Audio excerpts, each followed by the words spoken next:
Mana boleh makan saja tu dah budu. Allah, budu tak tala demo. Nama saya Sana Lakshmi, tapi lebih dikenali sebagai Mek Kelantan, Mek manis. Mek suka makan. Lebih-lebih lagi nasi ulen ni my favorite. Mula-mula sekali kita nak rasa ikan bakar tawa gitu. Oh, nikmatnya. Budu kapung ke budu botol? Saya makan belakang. Tapi budu kapung dia sikit. Sebab tu budu kapung dia kena asal lebih. Nak cicah sambal lada sikit. Budu. Sedap tak terkata-kata. Kan sambutan Deepawali di Kelantan.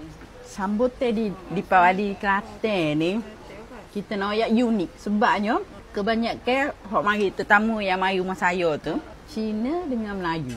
Saya sobat kita Melayu dengan Cina semua mari rumah kita. Meriah. Mek nak yang gini ya.